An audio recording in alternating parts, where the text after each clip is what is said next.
ушул поляга капитан деген аталыштагы карагаттарды өстүрүп аттык элек. Анан интернетте карагат жөнүндө маалымат аз да өтө. Ошол боюнча бүт полный маалымат берип, видео тартайын деп атканбыз. Грушалардын ортолоруна ушу карагат тиккенбиз. Биринчи түшүм бере турган убакытысы 2 жылдан кийин экен, мындайча айтканда. Могу жерде карасаңыздар. Таш зар келет. Мына уже почти бышайын деп калыптыр. Мына чоң болот да булардын баары. Жазында түйүнөн биринчи ошо жаңы тиккенде кесип саласыңар. Анан болду, кеспейсиңер экинчи. Августтун аягында, сентябрдын башында саттым. Басы 320 сомдон болду.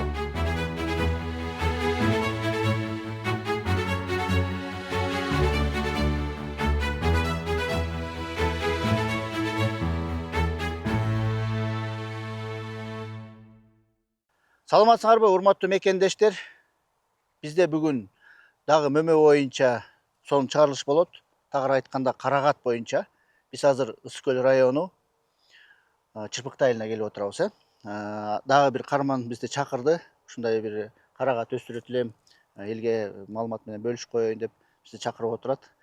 Саламатсыздарбы, урматтуу күйөрмандар. Атым Адлет, Ысык көл облусунун Чырпыкты айылынан болом. Ушул поляга капитан деген аталыштагы карагаттарды өстүрүп аттык элек. Анан интернетте карагат жөнүндө маалымат аз да өтө. Ошол боюнча бүт полный маалымат берип, видео тартайын деп атканбыз. Рахмат. Ошондой маалымат берели. Бизде AgroLife KG YouTube канал биз аябай мөмөгө аябай басым жасадык акыркы жылдары. Ежевика, малинаны тарттык, кулпунайды кичине болсо да тарттык. Эми карагатка келип жеттик. Карагаттыга аябай сонун мөмө, Россияда аябай суроо талапка ээ мөмө да. Мисалы үчүн бизде кыргыздын үй бүлөсүндө бир жанагындай бир эт турса даймачы. А Россияда орустар болсо холодильникте дайыма смородиновое варенье обязательно сөзсүз түрдө болот экен да. Бул смородиновое варенье деп коет карагатты. Дарылык касиети өтө күчтүү. Бул боюнча да кеп кылып кетебиз. Акырынан чекесинен неме кылып кете берели? Айтып кете берели. Бул жерде мынакей Чырпыкты айылында биз азыр ошо карагат өстүрүлгөн жеринде бир катарга келип алдык. Канча гектар жалпы? Жалпы площадь 1,6 гектар. Анын азыр 80 сотугу карагат тигилген да. 80 сотук. 80 сотук. Жалпы аркы жагы дагы аралыгы чоң болгон үчүн ошо 80 сотук. Аралыгы чоң болгон үчүн да. Келе эмеден баштайлы. Аралык боюнча технический жагын айтып беребиз. Ушу карагатка эмне үчүн токтолдуңар? Биз деген жер иштеткенде 2014-жылдан баштап иштете баштаганбыз. Эң башында груша тиккенбиз. Бирок бизде катуу шамал болуп, анан грушалардын бышаарга жетпей, эрте түшүп калып, анан терерге келгенде аз эле объем чыгып калатты да. Анан 2024-жылы ушул карага тигип көрөлү деп, грушалардын көбүнчө биякта карагыздар, грушалардын ортолоруна ушу карагат тиккенбиз. Анан ошондон баштап жакшы түшүм берип, анан полный азды карагатка көбөйтүп атабыз. Демек 24-жылы карагат коюптсуңар. 10 жыл мурун алмурут менен, груша менен. Бирок груша эми биз билебиз да, бияк балыкчыга жакын шамал болуп атып, ошо күлүп түшүп калганга байланыштуу. Шамалдар катуу болот да бул жакта. Жакшы эле өсүп атты беле? Жакшы эле өсүп аткан, эң чоң болуп. Могу жерде байкасаңыздар, бир аралыктар аябай эле чоң экен да. Ушул аралыктар боюнча бир кеп кылбайлы, көчөттөн көчөткө канча размер болуп атат, анан кийин могу аралыгы эмне үчүн чоң? Көчөттөн көчөткө расстояниясы 2 метр. Аралыгы бул жакта азыр 3 метр. Негизи кенен эле кылган жакшы да. Анткени бул азыр 2 эле жылда дагы чоңоет. Bundan bir 2 есе 3 есе да чоң болот да. Чоң куст болот. Чоң куст болот. Бойлору да узун болот. Анан эки жер бири-биринен мону тирешип калат да. Негизи аралыгын 4 метр кылган жакшы. Ошондо мына жер 3 метр болот, Бул жак примерно 3 метр болуп калат. 2-3. Мына 2024-ч отурулган көчөттөр. 2024 жазда. Булчу? Булар быйыл жазында отургуздук, 26-жыл жазда. Булар эми качан түшүм берет? Булар буюрса эмки жылы түшүмгө кире баштайт акырындап. Жазда отурулса, эмки жылы жайда берет экен да. Бир жыл багастар, эмки жыл уже түшүм бере баштайт да. Карагаттын түшүм берген убактысы боюнча бир эми карагат боюнча билген адамдар ушпаңыздар. Биз мына жаңы мен да көп маалыматка азыр суусап атам. Ошондуктан Адлетке келдик. Биринчи түшүм бере турган убактысы 2 жылдан кийин экен, мындайча айтканда. 2 жылдан болуп калат. Мисалы үчүн күздө отурулса, 26-жыл күздө отурулса, 27-жылы жайында бербейт түшүм. Бербейт. 28-жыл күзүндө. Ежевикада экен. Ежевикага окшош экен ушу жери. Келди эми биякты көрсөтүп баштайлы. Урматтуу көрүүчү, Адилет мырза бизге азыр чекесинен айтып бере берсин. Бунун сырларын акырындан чекесинен айтып бере бергиле биздин көрүүчүлөргө. Мынакей, бул жерде кандай капитан сорт дедик, биз? Капитан сорт. Өзүнүн аталышы золотистая смородина да. Жок, бизде элдин оозунда капитан деген атка учурап калган. Бери маякты бери тартып койсоң. Бул жерде, мынакей, могу жерде капитан мынакей ушундай карасаңыздар түшүмдүүлүгү аябай чоң экен. Бунусу деген айта кеткенде ранний сорту. Бул чаңдаштырылганга тигилген да. Бул августтун баштарында бышып калат. Ранний сорт, средний сорт, поздний сорт деп бөлүнөбү? Ранний сорт бар, анан кечки сорту бар да. Эки сорт. Эки сорт. Капитандык элеби? Капитандык. Ошонун көчөттөрү ушинтип айырмалаш керекпи? Ооба. Мисалы үчүн буну биринчи байлай турган түшүмү кайсы числолордо байлап калат? Булар августтун башында даяр болот, ранний сорту. Бир ай эртерээк бышат да. Өзү капитан, өзү поздний деген бир сентябрдан баштап байлай даяр боло баштайт. Сентябрдын кайсы убакка чейин берет? Негизи эмеге, погодага жараша да. Мисалы биз жакта азыр ысык болуп атат. Бизде былтыр сентябрдын башында тердик. Южный жакта, Ысык көлдүн южный тарабында сентябрдын ортолорунда терди. Ал жак кичине суугураак болупчу. Бере турган түшүмү примерно кайсы убактада берет? То есть имеется в виду сентябрдын ортосу берип атат деп коелу. Ошол убактысы, түшүмдүүлүк убактысы канча болот? Мисалы үчүн ежевикада биз айтабыз да, мисалы үчүн 1,5 ай же 2 ай Лохнесс сорту 2 ай берет депчи. Жанагындай ремонтантный эмес кар жааганга чейин бере бербейт. 1,5 ай, 2 ай бышат деп айтабыз да. Бунун быша турган убактысы канча болот? Ошо примерно сентябрдын ортосунда бир бышат, бир тересиңер. Бул деген мисалы клубника, малинадай болуп 1 ай, 2 ай тербейсиңер. Улам бышпайт, бул бир полный даяр болот, анан бир жолу терип аласыңар. Бир эле тересиңер? Бир эле тересиңер. Общий бүт баары полный бир даяр болот, анан бир тересиңер. Мынакей, сон жүрүңүздөр, келгиле. Түшүмдү көрсөтүп, анан сүйлөшүп кете берели. Караңыздар. Муну үзүп остойт. Үзүп остойт көргүлө. Жей берсек болот, көрүүчүлөргө дагы мындай калибрларын да көрсөтө кетеличи. Бул эми анча быша элек экен, Ооба, дагы бир айы бар да даяр болушуна. Карасаңыздар, калибрлары кандай чоң. Капитан деп аябай көп кишилер ооруду го. Былтыр канча 2-3 жыл болуп калды, Ооба, 2-3 жылдан баштап. Капитан деп көл жергесинде укмуш хайп болду да. Эми азыр деле жакшы эле да. Ооба, жакшы өтүп атат. Баасы примерно канча болот азыр? 1 килограммдын. Азыр карагаттын баасы негизи 220 сомдон болуп атат. Азыр эрте бышкан карагаттар сатылып атат. Бул кеч бышканга байланыштуу 300дөн жогору да. 350-400гө чейин жетет баасы. Орточо баасы канча десек болот? Орточо баасы бир 350 сом деп койсок. 350 сом. Бир түптөн канча түшүм берет? Бери могуларды көрсөтүп тартып бересиңби? Биз сүйлөй берели. Бир түптөн деген карагыла. Как раз ушул вопроско жакшы болот да. Түшүмдүүлүгү чоң экен аябай. Болжол менен эми. Бир түптөн деген 10 жылдан жогору баккан байкелер бар. Эмил аба деген. Ошол капитанды биринчиден багып. Бир түптөн 25 килога чейин тердим дейт. Бир түптөнбү? Бир түптөн 25 килога чейин. Атак орточо? Атак орточо бир 10-15 кило. Бир 6-7 жыл болуп калганда. 10 килограмм десе деле бир 350 кило болсо деле жакшы экен го. Тем более бул спрос еще хранениясы жакшы го. Мисалы үчүн муну тергенден кийин тура берет да ящиктерде. Тура берет. Тиякта көлдө салкын болсо, мисалы үчүн биз малинаны терсек, клубниканы терсек, уже суусу куюлуп баштайт го. Муну кандай болбойт? Буну байкап көрсөңөр, мындай кожицасы катуураак да. Бул перевозка, храненияга өтө сапаттуу, жакшы. Эзилип кетпейт. Еще быша элек уже таттуу. Мен ушинтип остей берем да.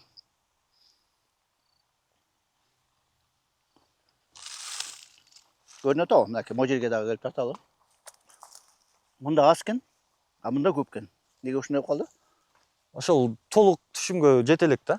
Өзүнүн күчүнө жараша азырынча күчүнө жараша аз-аздан берип атат. Буюрса кийинки жылдан баштап 3 жыл толгондон кийин толук түшүмгө кире баштайт. Бизде эми Карагат десе эле көлдү элестетебиз го. Башка облустарда кандай болчудай бул? Суук аймактарга жакшы өсөт. Мисалы Нарынга жакшы өсөт экен. Нарында уже ат башы райондорунда тигип атат. Таласка тиксе болот экен, ошо тоолуу жерлерге. Жана Сусамырга жакын жактарында, Могу Бишкек, Ош жактарга болбой атат, анткени погода, климат ысык да. Түштүк тарапка не рекомендуется, капитан. Ушул эле чүйдө мисалы үчүн тоголуу жерлер бар, М. айылдар бар да. Биз ошо айылдардан тартып калдык ежевикасын деле. Погода бияктыкына окшош да. М. Аяка деле боло берет. Өстүрүп койсо. Погода ушул көлдүкүндө болсо боло берет да. Ушундай салкыныраак погода Түндө керек. üşüсүңөр да, биякта кадимкидей салкында турабы. Bunun уже 3 жылдан бери алек болуп атпырсыңар? 3 жылга жакындап калыптыр да. Кийинки жыл жазында ровно 3 жыл болот. Bunun эң чоң түйшүгү эмнеде экен? Баягы элдердин жүрөгүн чүрбөй эле коелу, эми албетте ар бирөөнүн өзүнүн иштин болот да кыйынчылыгы, туурабы? Ошо кыйынчылыктардын эң эки үчөөсүн айтып койсоңор. Эмнени билиш керек адамдар ушуну жасап атканда? Эң чоң кыйынчылык бул бардыгындагыдай эле чөп. Ото чөп. Ото чөптөн сакташ керек да. Азыктарын же болбосун деп. Түйүн таза кармаш керек, жакшы чоңоюш үчүн. Ото чөп. Ото чөп менен эми бул ар бир дыйкандын эле чоң проблемасы ото чөп да. Эми силер кандай күрөшүп атасыңар, мисалы үчүн силер? Жолдун четтерин азырынча ураган менен сугап атам, ошентип тазалап атам. А түйүн айла жок колго julап атабыз. Ураган сплошного действия да, ал баарын өлтүрөт да. Ураган буга тийсе өлүп калат да. А. Анан түйүн айла жок кол менен julап атабыз. Түйүн мындай ручной эле, Ооба, ручной эле. Буга жанагындай подпленканы жана мульчирование эме технология не обязательно? Андай кылса деле болот. Кылгандар барбы? Кылгандар бар экен, бирок жаш кезинде да. Анткени бул түйүнөн өсүп кетет да. Мисалы деген тамыры бул жакта болсо, тамыры монтип сойлоп барып 100 метрде жактан чыгып кетет да. Ар кайсы жерден чыга берет, тегерет. Жер менен акырын кете берет, анан өзүнө удобный жерден чыга берет. Мисалы малинадай. 1 метр аралыкта чыга берет тамыры. 1,5 метрде чыга берет. Анан клёнка алсаңар түйүн чоң кылыш керек кенен кылып. Көптөн бери ойлонуп, кыялданып жүрүп дигидратор алдым. Эми карасам, эң туура чечим кабыл алыптырмын. Азыр мен бакчамдагы кулпунайды, алманы, алмурутту жана башка өсүмдүктөрдү туура кургатып турам. Балдарым эми дүкөндүн зыяндуу таттууларын сурабай, өзүм жасаган пайдалуу чипстерди сүйүп жешет. Сарсанам жок, пайдалуу экенин билем. Буга чейин бакчадагы жемиштердин жарымы чирип кетчү. Азыр болсо баарын кургатып коем. Фантазиям кеңейди. Жаңы рецепттер, жаңы идеялар. Ойлогон эмесмин дигидратор ушунчалык кызыктуу болот деп. Үйдөн эле акча табууга мүмкүнчүлүктөр пайда боло баштады. Урматтуу айымдар, аппараттан дагатканда жаңылып калбаңыз. Мен сиздерге Waitsgauff сунуштайм. Өзүм текшерип, немис сапатына татыктуу экенин далилдедим. Сезон башталды. Дигидратор азыр керек. Бүгүн заказ кылгандарга белектер бар экен. Бактылуу үй бүлө пайдалуу тамак аштан башталат.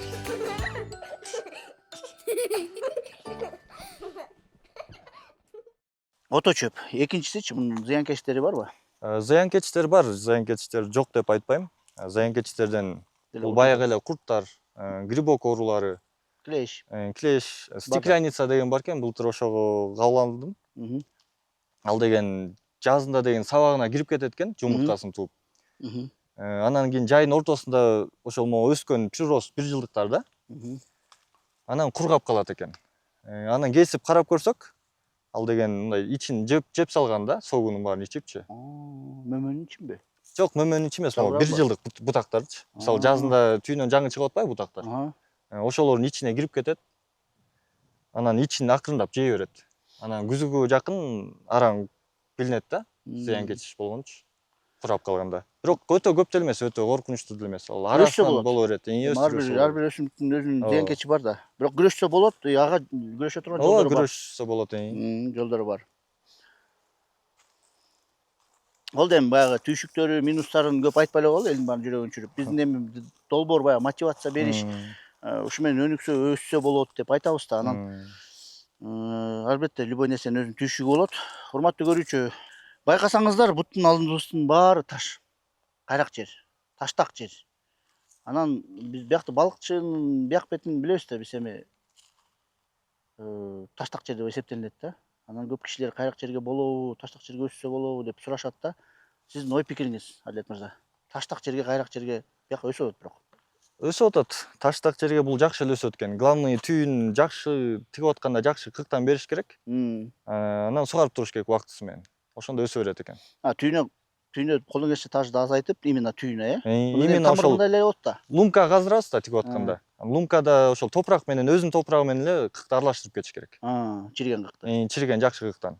Анан ошол жакка өсө берет. Анан бара-бара кык жок болгондон кийин эми дагы кык салып туруш керек да.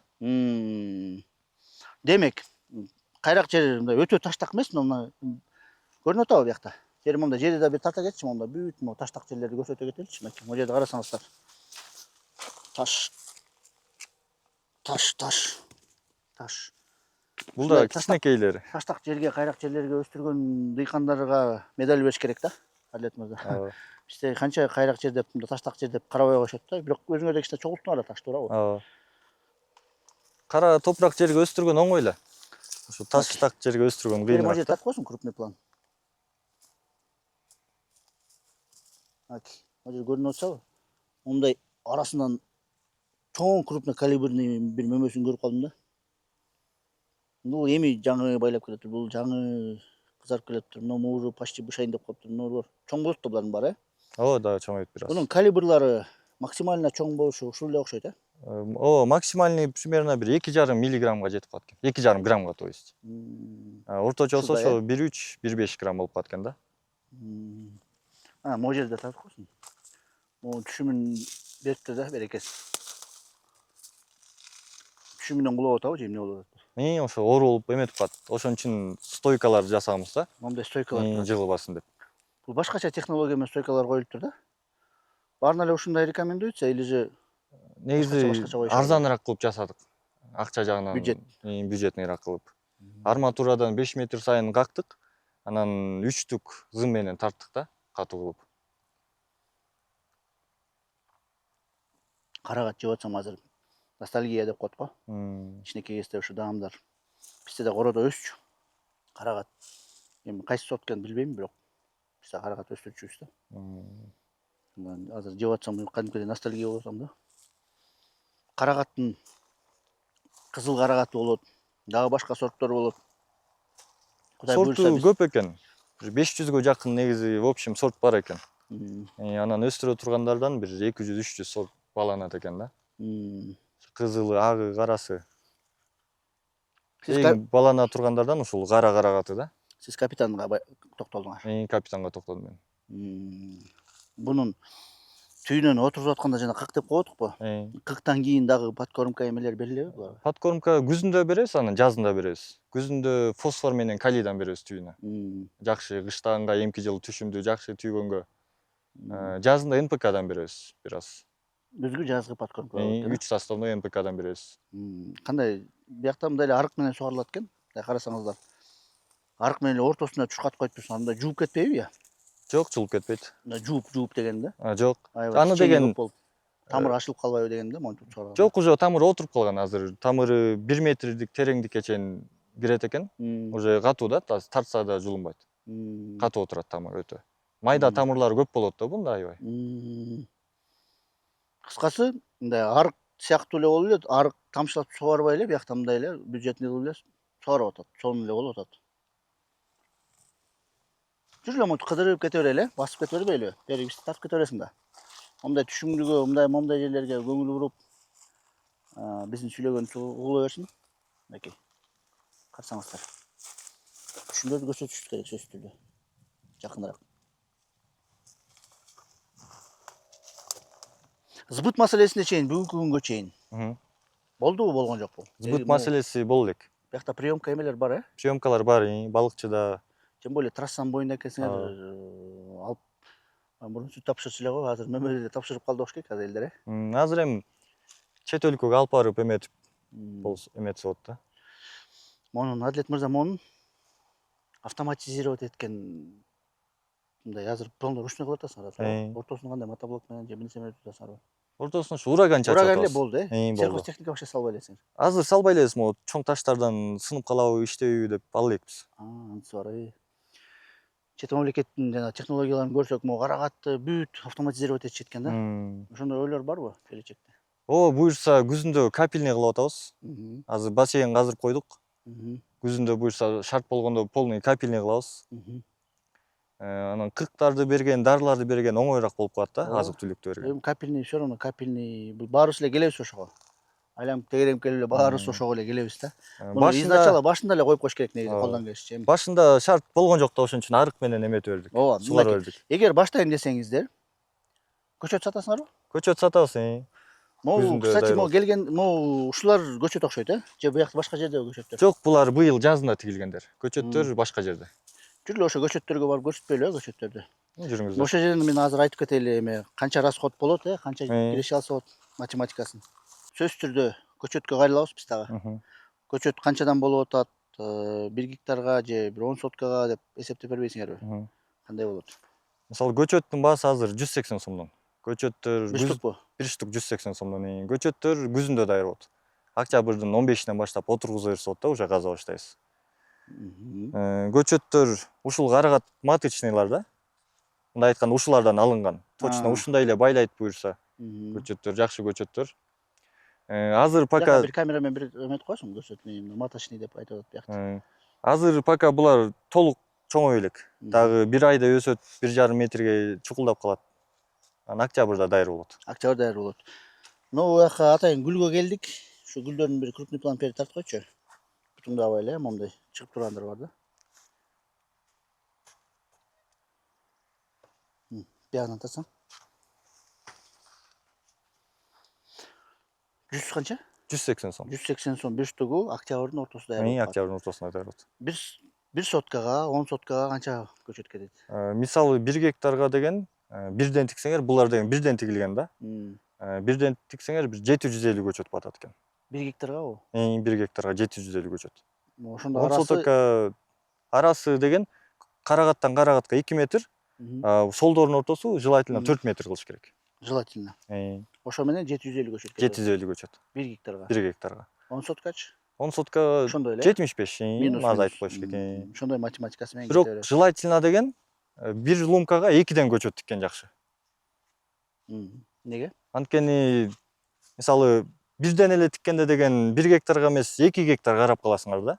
2 гектар караганча 1 гектар караган жакшы да. Анан 2-3төн бир лумкага тигерсе болот.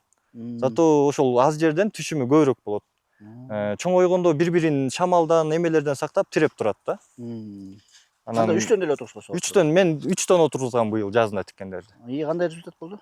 Өсүп атат жакшы, чет жагында. Түшүмү да көп болот, Түшүмү ошол кичинекей участоктон көбүрөөк объем алса болот да. Мисалы бир байкеден уккам 3 гектарга тигиптир. Ошо бирден отургузуп. Башка байке 1 гектарга тигиптир. Тигил байке айтып атат, мен 3 гектар карагатым бар депчи. Бирок бир эле гектардын объемун алып атат ал делечи. Зато түшүгү көп. 3 гектар менен 1 гектар караган башкача да. Туура. Тигип атканда расходу башкача. Каздырыш керек, арык чийдириш керек дегендей. Кык салыш керек.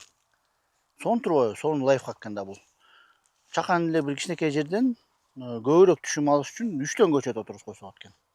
Бирок түшүмдүүлүгү ошондой эле болот. Эмгегиң деле ошол эле болот, расходуң азыраак болот. 2 эсе 3 эсе арзаныраак болот. Мен башында могу биринчи тиккенде билген эмесмин да. Анан кийин бара үйрөнүп ушу биле баштадык. Буларды бирден эле кылып тиккен булардычы. Бул жерге момундай пленка менен астына көчөт ташып тур, эмнеге? Чөп чыкпасы үчүн. Чөп келгенде. А то буну отоп бүтпөйсүң да. Отосоң эле кайра чыга берет. Капельный менен сугарылат бул көчөттөр. Бул капельный бар. Пленканын астына капельный. Кранды ачып коесуз, суу кете берет.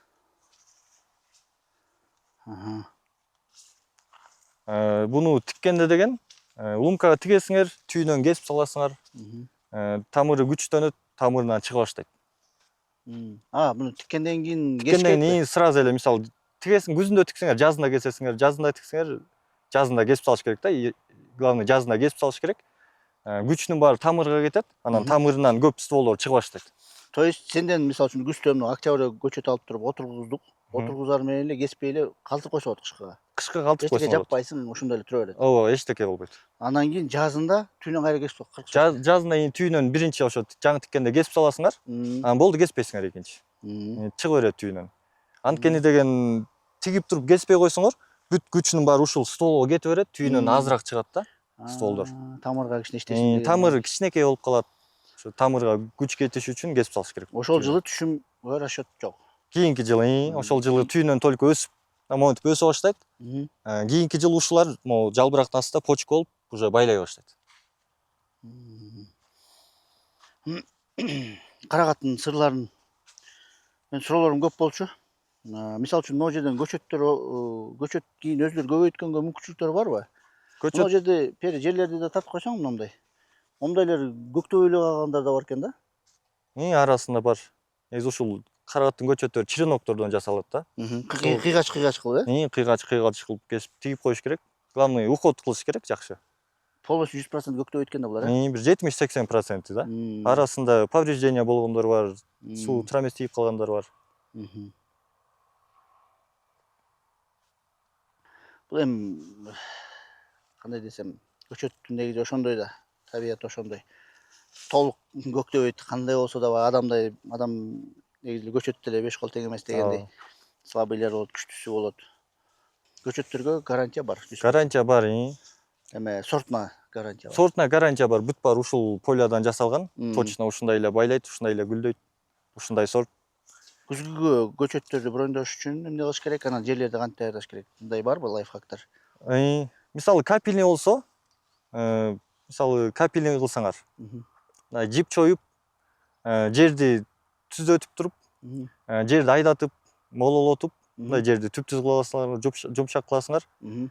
Жиптен чийип туруп эле ошол жака 2 метр сайын мисалы кыктан тыштай кетесиңер, капельный кылсаңар. Аралаштырып туруп эле тиге бересиңер, ошол жакшы болот да. Мисалы мен башында арык менен сугардым да. Арыктарым чоң болуп калды, ылдый болуп калды да, жапыз. Арыктардын размери кичинекей болуп калды, былтыр тегерете кайра казып чыктым 2 четинчи. Ошо билбестиктерден көп эмелер болду да. Адлеттин катасын кетирбейм десеңер, мына ушуларды жазып алгыла. Капельный кылбай арык менен сугарам десеңер, арыкты кичинекей эле кылыш керек. Өтө чоң эмесчи. Мындай суу жүгүргөндөй эле. Мынчалык бир 30 см. Мынчалык бир 30 сантиметрдей эле. Ошол 2 метр сайын ошол эле арыкка эле отургузуп кете берет. Желательно мындай чоңураак кылыш керек да. Эмесинчи? Отургузган жерди лунканы чоңураак кылыш керек желательно. Ошол лункага азыртан жерди даярдап, түздөп, салып койсо жакшы болот. Эртерээк салып койсоңор жакшы болот. Жериңерди анализ берип койгула. Бизден да сунуш бар. Жериңерди анализ кылып, баягы карагат деле өзүнүн азык заты бар, элементтери ала турган элементтери бар. Ошо жерге жарашабы, болобу, болбойбу бүт ушул агрономдор берет. Лабораториядан жердин үлгүсү чыккандан кийин ошол жерден агроном сиздерге дагы сунуштама берет. Андан тышкары адлеттин дагы лайфхактарын сөзсүз түрдө колдонуңуздар. Дагы эмне деп толуктайсыз? Карагат боюнча сатымы кишилер баарыбыз тигип салсак саткандан коркобуз деп корко берет. Бунун баарын алабы, баарыбыз тигип салсак депчи. Ал жөнүндө айтканда, бул карагат мисалы Кыргызстанда общий 4,5 гектар ушу ягоны культураларга бөлүнгөн экен. Ошо Министерство сельхозадан окусам кече. Карагаттын объему Кыргызстанда бир 2,5 миңден 4 миң тоннага чейин жылда чыгат экен. 20% Кыргызстанда калат экен, 80% баарын экспортко кетет экен. Россияга, Казакстанга жана башка өлкөлөргө. Мисалы Россияда деген жылына 115 миң тоннадан 135 миң тоннага чейин карагат употребление болот экен да, мындай ар кандай түрдөнчү. Мисалы bundan деген варенье жасайт, жем жасайт, сок жасайт, виноводочный изделия жасалат экен, конфеттер кошулат экен, мармеладтарды жасайт экен, косметика, крем жасалат экен, ар кандай баттар жасалат экен. Анткени бунда витамин С бар да. Ар кандай витаминдери бар. Витамин С деген мисалы апельсин менен лимондо да витамин С бар, бирок 4-5 эсе азыраак экен да. Мында көбүрөкпү? Мында көбүрөөк. Мында мисалы лимон менен апельсинге караганда 4-5 эсе витамин С көбүрөөк экен. Манаса. 100 граммында деген 180ден 300 миллиграммга чейин витамин бар экен да, С-данчы. 100 грамм карагатта. Башында айтып кетпедик бирок, ошон үчүн орустардын холодильнигинде сөзсүз түрдө смородиновый варенье болот да. Көпчүлүгүндө да эми негизи. Муну как дарылык касиети күчтүү деп мындай үстүртөн билчүбүз, мындай сонун маалымат айтып атат. Бул статистикаларынан биrini билет экен Адлет. Эми кыскасы коркпой отурса болот. Коркпой отургуза берсек болот. Мисалы келечеги бар. Келечеги бар, келечеги өтө чоң. Мисалы деген бүт карагаттын баарын Кыргызстанда чогултуп Россияга өткөзсөк да караң рыноктун 3%-ин эле ээлейт экен да. Ооба да. Анан жылда дагы Россиянын эле рыногу карагат употреблениясы бир 5ден 7%ке жылда көбөйөт. Ооба. Киши көбөйүп, эл көбөйүп дегендей. Биз Россиянын эле алып атабыз да. Азыр биздин баягы жаштар экспортерлор көбөйүп атат да. М, Жаштар баягы изденип аябай көп мындай иштеп башташты, буюрса. Ошолордун баары рынокты кеңейтет да. ооба. Туурабы? Биздин мына карагатты Исыкульский карагат деп туруп аябай чет мамлекетке реклама кылып коюшса, не только Россия, не только Казакстан, муну араб мамлекеттер жейт. Араб мамлекеттерге биз таанытып койсок, ошол жака эле жиберип атып эметсек болот. Андан тышкары азыр эми шоковый заморозканы осваивать этип атабыз, өздөштүрүп келатабыз. Шоковый заморозка болсо бул анда дагы баасы көтөрүлөт, туурабы? Ооба. Мына малинанын быйыл баасы кандай болот? Бул албетте жана шоковый заморозканын таасири бар да. Анткени деген тоңдуруп жанагындай салып аткандан кийин, значит, көп жылга сактаса болот деген нерсе бар да. Карагат деле ошол. Бир байкеден көрүп калдым, ошо Дубайга алып барат, экспорт кылат экен да. Карагатчыбы? Шоковый заморозка именно ушул капитанды. Бирок калибрын чоң-чоңдорду тандайт экен. Баасы 600 сомдон экен ал жактачы. Эми чыгарыш. Эки эсе. Эки эсе. Сомду ал деле сомду. Эки эсе. Чоң-чоң калибрларды алат 600 сомдон да. Муну сорттош деле оңой да. Мындай оболочкасы катуу болуп атпайбы? Сорттогондо элек-белектер менен берки кулпунай малиналарга караганда назик эмес да бул. Ооба. Тарс эткичтүү сорттоп койсо болот, оңой да сорттогондо. Сонун аябай. Мисалы саткан боюнча, былтыр саттым. Былтыр сатып атканда августтун аягында, сентябрдын башында саттым. Баасы 320 сомдон болду. Анан бунун бир жакшы жери, мисалы алма, өрүктөрдү сатып атканда сорттоп кетет го. Мисалы бунун экинчи сорт болуп калды, бунун кичинекей экен депчи, бунун быша элек экен деп. А буну деген полный бир тересиң, анан буну сорттобойт, буну сразу эле алып кетет. Полный. Полный алып кетет. Тандабайт, бунун майда болуп калды, бунун кичинекей болуп калды депчи. Кичинекейлер деле сонун даамдуу болот. Мисалы груша саткан кезде 5 тонна терчимин 1 тоннасы экинчи сорт болуп калчу. Экинчи сортун эми эки эсе арзаныраак кетет да. Тигинин чирик, тигинин жарабайт, тигинин майда болуп калды деп. Буну полный алып кетет, эчтеке калтырбай. Карагаттын келечеги бар. Карагатты өнүктүргүлө. Молодцы. Тем более кайрак жерге мунун сбыт маселеси проблема жок. Проблема жок. Өткөзөсүңөр. Ооба. Главный дыйкандын задачасы жакшы сапаттуу өстүрүш. Жакшы сапаттуу өстүрүп койсо, чет мамлекетте спрос бар. Биз чыгарылышты узун кылбай эле коелу. Мен ойлойм дагы Адилет мырзага бияка келебиз. Биз ушундай бар да салт. Бир келген дыйканга кайра келе беребиз да. Ооба, буюрса күзүндө тергенде же жазында гүлдөгөндө келсиңер. Мынакей чакырып атат Адилет мырза. Ошондо бышып атканда сбыт кандай болуп атат, ошондо дагы бир сурасак болот. Суроолоруңорду комментарийге таштап койгула. Бул эми карагат боюнча изденгендер көп. Карагаттан тышкары мынакей биз Кудайга шүгүр ежевиканы жакшы эле раскрутка кылдык деп ойлойм да. Андан тышкары малина, кулпунай эми ал адаттагы эле сонун эле болуп келаткан өсүмдүктөр, баалар деле Кудайга шүгүр аз сонун болот малинаныкы. Ежевиканыкы бир түшүп кайра көтөрүлүшү мүмкүн, бирок ал деле соонун жакшы сортту сапаттуусун өстүрсөңөр, ал деле өтөт. Эми мынакей карагатка кезек келип атат. Мөмө мамлекетпиз да бизчи. Мынакей карагат бияктан өнүктүрүп атат. Биякта балдар голубиканы өнүктүрүп атышат. Чычырганакты өнүктүргөндөр бар. Эми мөмөлөр көп да түрлөрүчү. Ошонун мөмөлөрдүн түрлөрү көп болсо, биздин экспортерлор тоже сонун киреше көрүшөт да. Мисалы үчүн ассортиментибиз күчтүү, мынакей мындай ассортиментибиз бар деп туруп барып чет мамлекетке мактанышат. Максанат бир чети баягы ассортимент көп жери бар жакшы да. Туурабы? Ошондуктан ассортиментти көбөйтүш үчүн мөмөлөрдүн баарына эле башка мөмөгө дагы бир акцент бир эмелер барбы, максаттар? Же только азыр карагат менен өнүгүп кетейин деген ой барбы? Ошо карагатты буюрса көбөйтүп алсам, Өздөштүрүп жакшылап, жакшылап полянын баарын полный өздөштүрүп тиксем, анан ошо голубика негизи кызыктырып атат. Жижи малина да эле жакшы экен. Видеолорун көрүп жүрөм. Ошо чүйдөн. Ооба. Биз эми карагаттын каарманы деп туруп мына Адилет мырзаны келип тартабыз. Кайра эле кайталап кетейин. Көчөттөргө телефон бересиңер. Беребиз. Инстаграм баракча эмелер барбы? TikTok бар. Ошол жака видеолор киргизип турам. TikTok шилтемелерин кое албайбыз. TikToкту эмне деп тапса болот? Кыргыз карагат. Кыргыз карагат деп издесеңер TikTokто бар экен. Биз номерлерин калтырып коебуз. Көчөт боюнча кайрылыңыздар. Көчөттөрдү алганда консультациясын беребиз. Консультация полный сопровождение кылып беребиз. Ошо Телеграмдан группа ачып, анан өзүм кандай дары менен дарыласам ошондойду сунуштап, качан буташ керек, качан обрез кылыш керек, кандай сугарыш керек, полный ошо Телеграмдан бардык кошулгандарга. Көчөт алып кетсек, общий группа киргизесиңер, группанын ичинен бүт маалыматтарды кылып турасыңар. Кабарлар болуп, мындай проблема менен жаңгыз калып калышпайт, Хорошо анда. Мейли, урматтуу көрүүчү, биз аз дагы бир дрон менен учуруп жалпы аянтты көрсөтөлү. Кудай буюрса көлдүн дагы бир кадрга илинет деп ойлойм. Бир жакшы сонун красивый музыка коюп туруп кичине биякты көрсөтүп коелу. Биздин көрүүчүлөр бир коштошуп коелу, кайрылып коелу. Со, мейлиңиздер, урматтуу көрүүчүлөр. Ошо карагатты иштетсеңер болот, жакшы экен. Буюрса иштеп атабыз. Ооба, бирге өнүгөлү, мөмө маданиятын өнүктүрөлү. Эмки чыгачтарын көрүшкөнгө чейин. Сак саламат болуңуздар.